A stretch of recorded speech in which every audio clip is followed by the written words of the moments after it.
So I'm here on the campus of Stockholm University on what was a beautiful afternoon. It's raining a bit, but we are experiencing great midsummer days here. I'm with Alexis Brandeker, who is an astronomer at Stockholm University, who is a expert on I wouldn't say a little known planet, but it's a planet only 40 light years away in the constellation of Cancer, 55 Cancri E, which orbits on an incredibly short orbit. It orbits its parent star on a period of only 17 hours.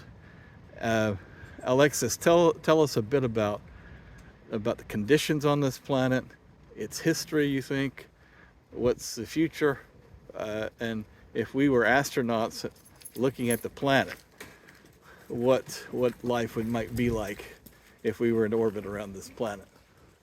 Well, the planet itself, as you said, is orbiting very, very closely to the star, which means that it also becomes very, very hot.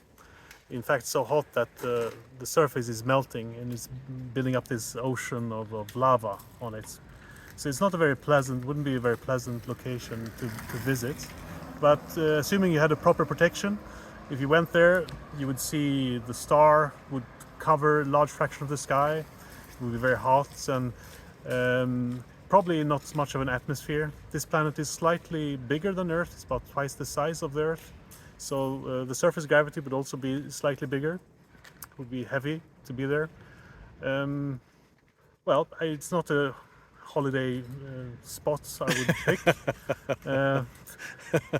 So it would rival Venus as a holiday spot, maybe, right? Oh yes, even worse. I would prefer Venus to prefer Cancri. I think yes.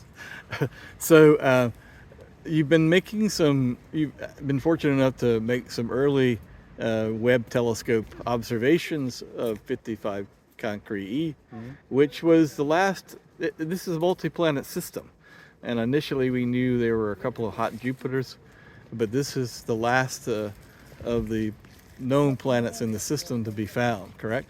That's correct. Yes. Okay. And what's most tantalizing about the observations you made thus far?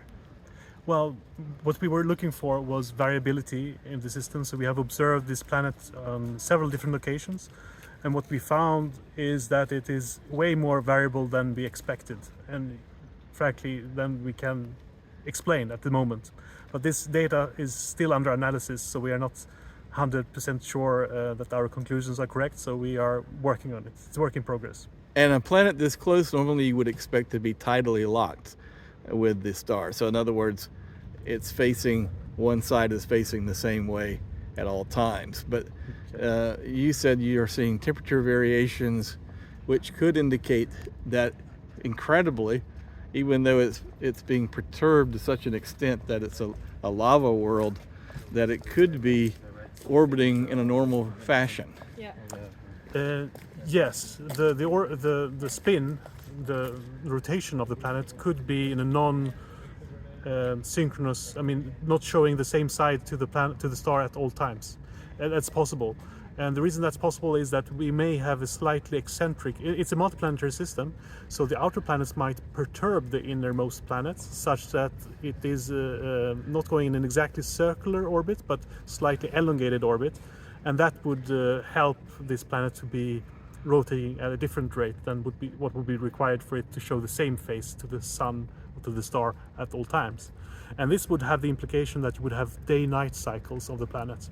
And this is quite interesting for a potential visitor, because that would imply that you have a morning where the sun rises and the surface starts to melt and starts to vaporize. The surface starts melting. Yeah. It's a morning melt, right? And vaporizes and forms this mineral atmosphere. And then in the evening, when it cools down again, the vapor atmosphere rains out as rain, as lava rain. And after that, it freezes. The pools that are built up freeze to be fixed again. But then you have long nights. But just as on Earth, you said that the highest temperatures were in the afternoon, Yes. and not at noon, not when the sun was. That is not an when the star observation is that we highest. already have, that Yeah. that it appears from the infrared telescope Spitzer. They observed that the hottest time of the day is not when the star is at the highest, but rather in the afternoon.